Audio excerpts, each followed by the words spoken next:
Hi everyone. आज के इस वीडियो में हम बात करेंगे कि कोई भी महिला को सफाई कब करवा लेनी चाहिए या डीएनसी कब करवा लेना चाहिए।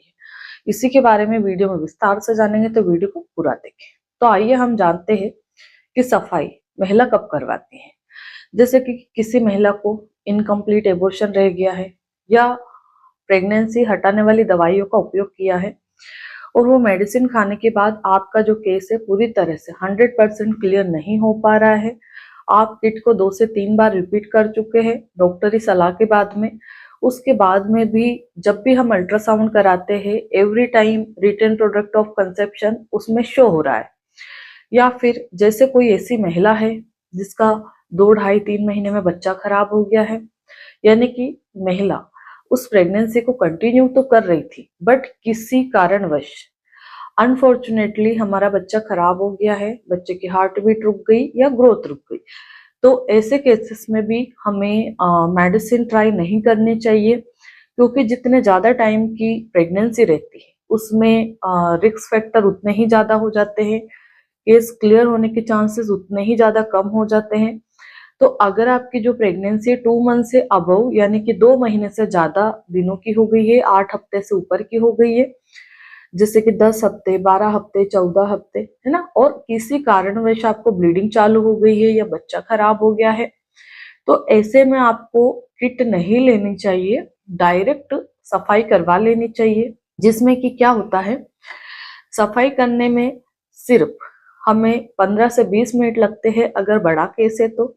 और अगर छोटा केस है आरपीओसी वाला केस है तो 5 से 7 मिनट, ज्यादा से ज्यादा 10 मिनट लगता है उसको क्लीन करने में।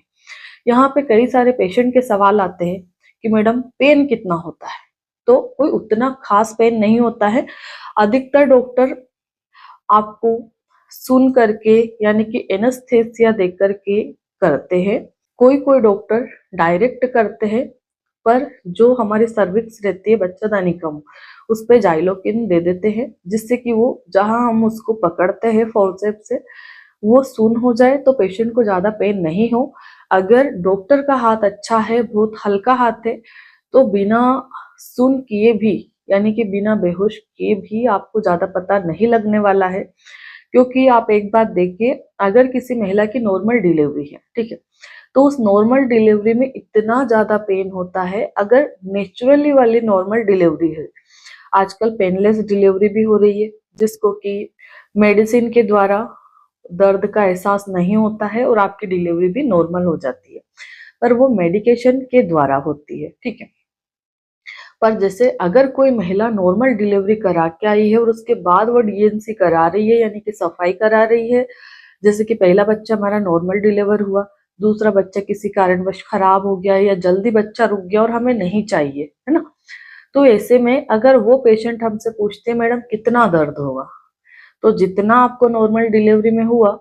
उसका 1% दर्द भी नहीं होता है ना, क्योंकि नॉर्मल डिलीवरी में इतना अनकंट्रोल वाला पेन होता है कि आसमान के सातों तारे दिख जाते हैं, है ना। उस पेन को हम किसी भी तरह से एक्सप्लेन नहीं कर सकते हैं कि वो कितना खतरनाक पेन होता है जो नॉर्मल डिलीवरी में होता है, ठीक है।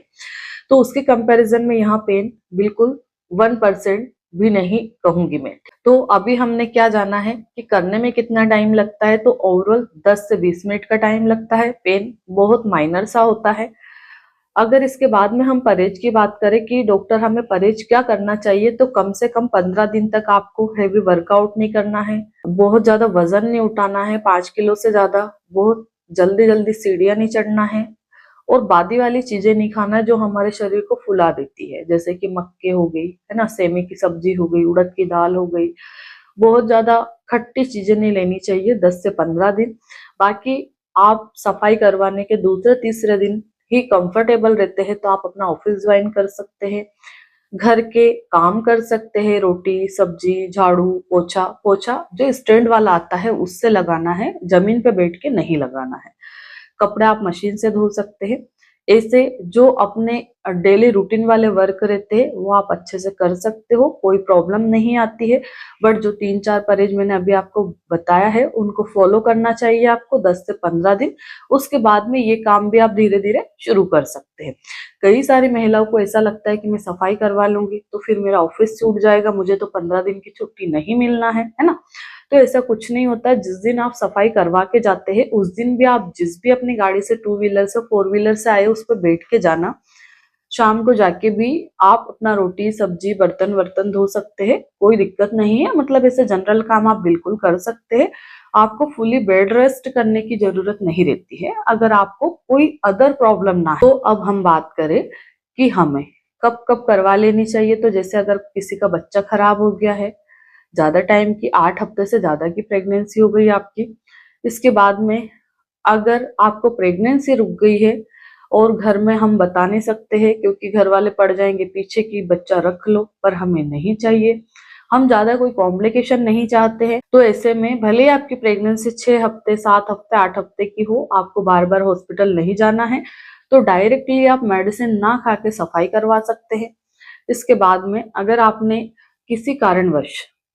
आपको बहुत हेवी ब्लीडिंग हो रही, पीरियड्स काफी हेवी आ रहे हैं, वो कंडीशन पे डिपेंड करता है कि अगर किसी महिला को एंडोमेट्रियल हाइपरप्लाजिया है तो उसको क्लीन करने या उसको ठीक करने के लिए भी कई बार हमें सफाई करनी पड़ती है। इसके बाद में अगर किसी महिला ने बच्चा हटाने की दवाई खा ली और उससे वो पूरी तरह से क्लीन नहीं हुआ है, बाद में रिटर्न प्रोडक्ट ऑफ कंसेप्शन आ रहा है, ब्लीडिंग बंद नहीं हो रही और डॉक्टर ने 2 से 3 बार और भी जो रिटर्न प्रोडक्ट क्लियर करने की मेडिसिन आती है वो भी दे करके देख ली, फिर भी पेशेंट को किसी भी तरह से आराम नहीं लग रहा, ब्लीडिंग नहीं रुक रही, तो ऐसी कंडीशन में भी हमें सफाई करवा लेनी चाहिए जिससे कि हमारा यूट्रस क्लीन हो जाए, ब्लीडिंग बंद हो जाए और हम जल्दी से स्वस्थ हो जाए। तो आशा करती हूँ कि इस वीडियो के माध्यम से मैं आपको अच्छे से समझा पाई हूँ। इसके अलावा भी अगर आपका कोई सवाल है तो आप कमेंट्स करके पूछ सकते हैं। धन्यवाद।